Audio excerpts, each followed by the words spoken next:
So I'm trying to platinum every single Lego game there is on the PS5 store before we hit 500,000 subscribers on YouTube. Now I said this in the last video and you guys bumped the sub count up to 466,000 at the time of me making this already. So thank you all so much for making the timeline for this challenge much harder. Now please go drop a like, subscribe again. Anyways, the next Lego game I decided to do today is Lego Ninjago, the movie video game. Now this is based off of the movie that they made and I didn't even know that existed if I'm being honest. However, the show, which ran for a crisp 11 years, I'm very acclimated to since I watched it as a prepubescent child before I got ball hair. There is a total of 51 trophies inside the platinum, with multiple story and also collectible. But this game has a very unique way of free roam where you can run through the level but not actually have to play the level. So that actually made the collectibles very easy and simple to do. Anyways, the game's story opens up with a dojo tutorial actually. You play as Lloyd, who is the green ninja and also the quote-unquote most powerful. However, any enemy who brings a Glock to the fight is probably gonna win no matter what. That's what I'm saying. But this tutorial just teaches you every single move combo you can do in the combat, and you get a trophy right away after unlocking the first finisher move called Skyward Dragon. And for a Lego game and just fighting game in general, the combat is shockingly fun and smooth. Although, you know, I didn't use half of the moves, but it was still fun during my playthrough. And you get the first story trophy after defeating the Master Chicken Boss, sending his cock straight to KFC. The game then opens up at Ninjago City where all the peaceful citizens are enjoying life without absolute terror and destruction around them. And then 4 seconds later, Garmadon and his army of robotic shark things just show up to take over. You also see the ninjas just chilling in school, and then pulling a Spider-Man on us, all getting instantly suited up for battle. We then got to play finally, and are piloting a big old ship that just shoots lasers at the enemies. While driving it, I also somehow managed to collect enough studs to level up my stud meter, or as they call it, ninja rank, to 1. This is the equivalent to, let's say, True Hero or something where you just get a full stud bar. But it's a cumulative for the entire game this time. Anyways, after we stopped the piloting lessons, we swapped over to play as Cole and Kai. These dudes' objectives is to find their mechs because they parked them in the complete wrong area. In order to get there, we had to do lots of good old fighting and also spotted them like a mile away from us. Now that's just great. And speaking of great things, I got a trophy on this mission for already managing to chain up a 100 combo, which is apparently hard for the children of this game's demographics. A few moments later, I also accidentally stumbled into a character token, but in this game they appear as like real-life Lego packs, which is actually pretty cool. It's just kind of sad that the animation for every single one lasts like 30 seconds, so, you know, that gets kind of annoying. But I also slid down this makeshift child torture device and fell into a red brick, or as they call it, an ancient scroll, which gave me a trophy. Also, I forgot to enable these until the end of the game since I assumed you have to purchase them somewhere.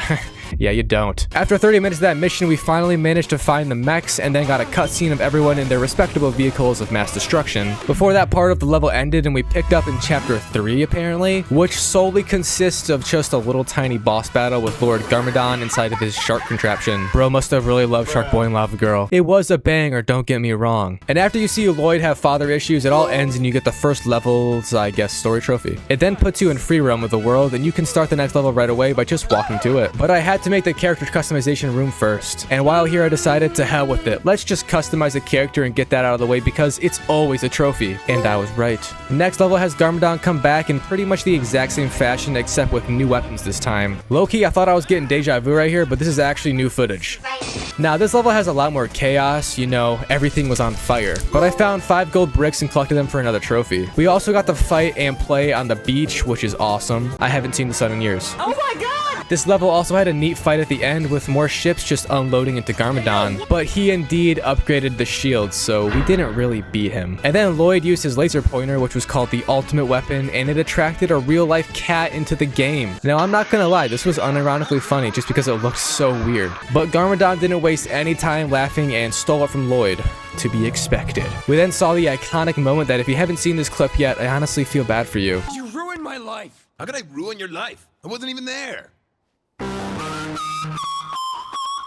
Oh yeah, and then we got the second main story trophy. So level 3 begins, and honestly this level is by far the most boring out of them all. There really isn't much fighting, and it just consists of a lot of puzzles since the city is in ruins. Also, the objective is to just find Lloyd since he threw himself off the building a few seconds ago. But we found him just crying on the dock after seeing Sensei Wu's hat in the water, signifying he's dead. Just kidding. He actually just dropped it, but that also sucks since his hat's wet now. And then the level 3 story trophy pops. Level 4 begins and the whole squad of miners who know karate and their old leader are marching through the forest. Who knows? They might even see Logan Paul here. I think there's someone hanging.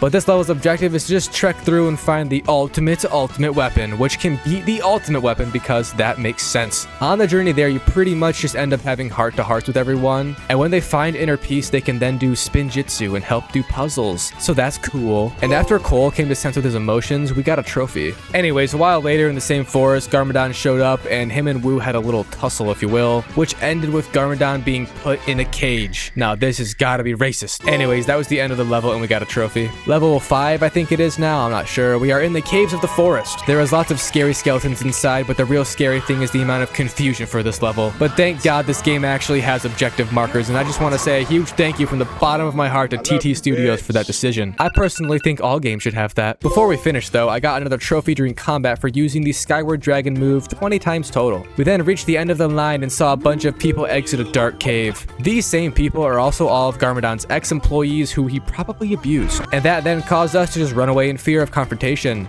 Sounds like my dating life. However, we did get caught, and the next level has you in a big old war arena just battling the entire time pretty much. There was also a fight on this dance floor, and if I was dehydrated while playing this, I might have had an epileptic stroke. But once we cleared the floor, literally, a plane just showed up and took us away to safety, giving yet again another story trophy. The next level was then on the unclimbable mountain, which is covered in ice and snow.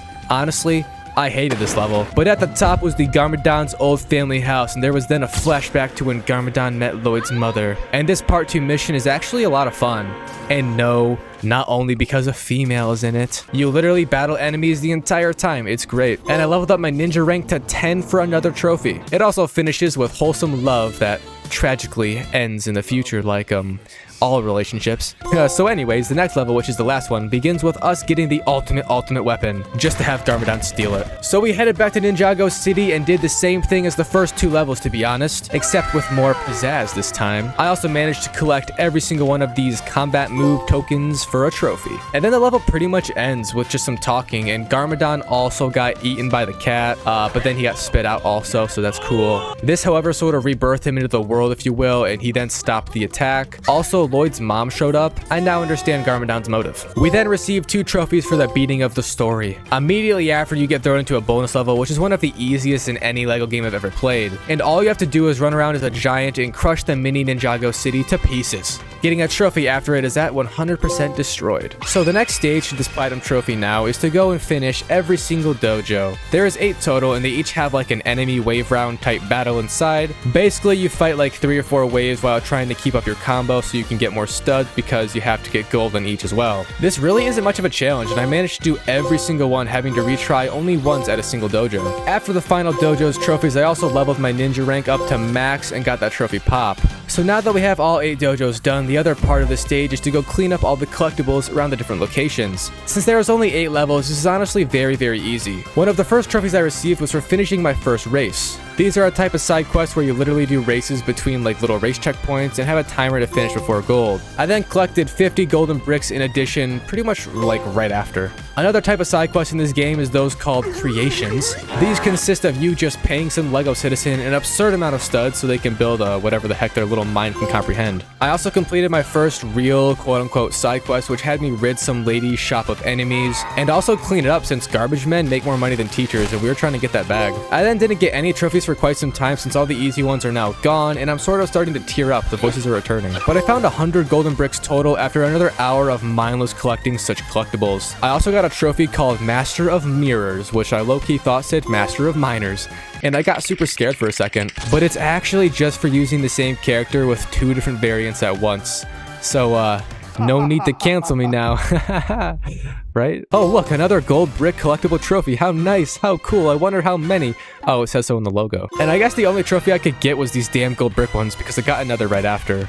Well, maybe not right after, but sometime after. I then completed every single race in the game, which was low-key fun, and I wish more Lego games had objectives like this instead of stupid things. Also, I completed all of those creation quests, which, I mean, I didn't really do any work, I just paid the NPC to do it, so shout out the NPC for this trophy. Wouldn't have been possible without him. On the same day and winter level, I also did every single normal side quest, and by the way, I spent copious amounts of time here in comparison to other cleanups for other levels. For some reason, I just could not find stuff anywhere here, and it was pissing me off. But I did manage to find every single ancient scroll thing finally, so that's cool. And then all I had left was one single character token, which was actually this special one for getting them all called the Gold Ninja. Just to ignore this locked one still. I have no clue where it is, but you don't need it apparently, since I also got the 100% completion trophy. Now for the final stage of the Platinum Trophy. You have to go get 3 total trophies inside of the Battle Arena. This is a pretty neat multiplayer split-screen game mode that low-key would have slapped hard back when I was 12. However, I am not 12 anymore, so I just sat in each mode to finish it and get my trophies. Sadly, it was slightly bugged, and I had to keep on playing the modes over and over before finally the dumb Play All Modes trophy popped, with the Platinum right after. So that was Lego Ninjago Platinum Trophy experience. This one was actually unexpectedly easy and fast. The guides online all say around 20 hours to beat, but I did that in well under, so I don't know what kind of pack they're smoking, but it's a slow one. And yeah, that's all I got for today. Make sure to drop a like and subscribe for more, and thank you all for watching.